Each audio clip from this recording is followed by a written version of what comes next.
संसद में अडानी मुद्दे पर आज भी जोरदार हंगामा देखने को मिला है। लोकसभा में विपक्ष ने जमकर नारेबाजी की है। जेपीसी की मांग को लेकर विपक्ष की नारेबाजी देखने को मिली। दोपहर 2 बजे तक लोकसभा की कार्यवाही को अब स्थगित कर दिया गया है। देखिए, जिस चीज की संभावना थी वो हो चुका है। दोपहर 2 बजे तक लोकसभा की कार्यवाही स्थगित हुई है। वो इसलिए क्योंकि विपक्ष ने जबरदस्त हंगामा काटा है। ये बड़ी जानकारी संसद की कार्यवाही से जुड़ी हुई आपको दे रहे हैं, क्योंकि अडानी मुद्दा लगातार गरमाया हुआ है और आज उसी मुद्दे पर हंगामा देखने को मिला। लोकसभा में विपक्ष ने जमकर नारेबाजी की है। जेपीसी की मांग को लेकर विपक्ष ने नारेबाजी की है। दोपहर 2 बजे तक लोकसभा की कार्यवाही को फिलहाल स्थगित कर दिया गया है। देखिए, हिंडनबर्ग की रिपोर्ट सामने आने के बाद ही लगातार अडानी को लेकर सवाल उठ रहे हैं। विकास चंद्रा सहयोगी हमारे साथ जुड़ गए हैं ज्यादा जानकारी के साथ फोन लाइन पर। विकास, इसी की संभावना जताई जा रही थी हंगामा होगा, लेकिन अब कार्यवाही भी ठप हो गई, स्थगित हो गई है।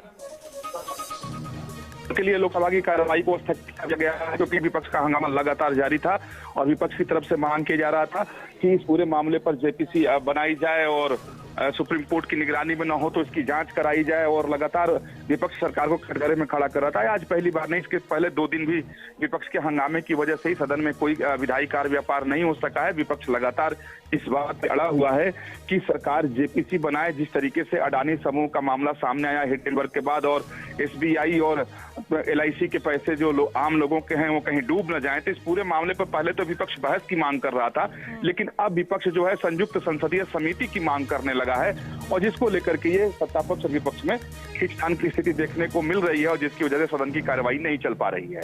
बिल्कुल, जिस तरीके की तस्वीरें सामने आ रही, विपक्ष ने जोरदार नारेबाजी भी की है। हालांकि इसको लेकर पहले से एक राय हो चुकी थी। विकास, कहीं ना कहीं तमाम विपक्षी दल के जो नेता हैं उन्होंने मीटिंग इसको लेकर की थी। देखिए, जब भी सदन की कार्यवाही शुरू होने वाली होती है तो अलग अलग बैठकें होती है। सरकार की तरफ से सर्वदलीय बैठक बुलाई जाती है, लोकसभा के अध्यक्ष की तरफ से बैठक बुलाई जाती है, उसके बाद बिजनेस एडवाइजरी कमेटी की मीटिंग होती है, उसमें यह सहमति बनाई जाती है। और इस बार ये सहमति बनाने की कोशिश की गई थी कि कम से कम प्रश्नकाल चले, और प्रश्नकाल देखिए काफी महत्वपूर्ण होता है, और लगातार स्पीकर की तरफ से ये कोशिश रहती है, सत्तापक्ष की तरफ से ये कोशिश रहता है, प्रयास रहता है कि कम से कम प्रश्नकाल चले, क्योंकि उसमें लोकहित के प्रश्न होते हैं। लेकिन सत्ता पक्ष की तरफ से आरोप यह है कि जब बैठक होती है तो विपक्ष के लोग इस बात को स्वीकार कर लेते हैं कि प्रश्नकाल वो चलने देंगे और सदन में शांति रखेंगे।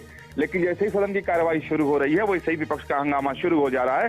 तो सामने है इस स्थिति की लगातार आज चौथे दिन भी सदन की कार्यवाही नहीं चल सकी है। बिल्कुल, और न सिर्फ सदन के अंदर बल्कि सड़क पर भी जबरदस्त प्रदर्शन देखने को मिल रहा है। अलग अलग कार्यालयों के बाहर जबरदस्त तरीके से विरोध ये विपक्षी पार्टियां कर रही हैं। जी, निश्चित तौर पर सड़क पर तो कह संसद से सड़क तक पूरी स्थिति देखने को विपक्ष का विरोध देखने को मिल रहा है। आज संसद भवन परिसर में गांधी मूर्ति के पास तमाम विपक्षी दल के नेता इकट्ठा हुए, और खास तौर पर उसमें कांग्रेस के सभी सांसद और सारे नेता उसमें मौजूद थे, और जिन लोगों ने मांग की कि इस पर जेपीसी बनाई जाए, सरकार इस परिस्थिति को साफ करे। और सरकार की तरफ से शुक्रवार के दिन ये कहा गया था कि सरकार का इससे कोई लेना देना नहीं है, अडानी एक कंपनी है, वो प्राइवेट कंपनी है, वो इस पे अपनी सफाई पेश करेगा। बैंकों ने अपनी सफाई पेश कर दी है, एलआईसी की तरफ से बयान आ गया है, तो आखिरकार सरकार इस पर क्यों बोले। तो विपक्ष ने पूरी रणनीति के साथ आज से सदन में हंगामा शुरू किया है, क्योंकि पहले वो सदन में हंगामा के पहले गांधी मूर्ति के पास संसद भवन परिसर में उन्होंने प्रदर्शन किया, अपनी बात रखी। आज अलग अलग स्थानों पर भी विपक्ष का प्रदर्शन और धरना हो रहा है, और सदन के अंदर तो कार्रवाई नहीं चली, 2 बजे तक स्थगित हो गया है। लेकिन अब देखने वाली बात है कि क्या 2 बजे के बाद सदन की कार्रवाई चल पाती है या नहीं चल पाती है, क्योंकि जिस तरीके से विपक्ष ने अपनी रणनीति बनाई है, आज बैठक हुई विपक्ष की, उसके बाद से साफ दिखाई दे रहा है कि शायद ही सदन की कार्रवाई चल सके। बना हुआ है कि कार्यवाही अब आगे होगी कि नहीं होगी, लेकिन एक बड़ा सवाल ये भी है, चलिए आपका रुख दोबारा से करूंगी। इनके बीच राज्यसभा भी स्थगित हो चुकी है 2 बजे तक। ये बड़ी जानकारी सामने आ रही है, एक के बाद एक जिस तरीके से सदन में हंगामा देखने को मिल रहा है। राज्यसभा की कार्यवाही को भी स्थगित कर दिया गया है। तो विपक्षी जो तमाम नेता है एकजुटता के साथ आगे आ रहे हैं, इस पूरे मामले पर विरोध प्रदर्शन जता रहे हैं, हंगामा कर रहे हैं। फिलहाल एक छोटे से ब्रेक के लिए रुक रहे हैं, आप बने रहिए हमारे साथ।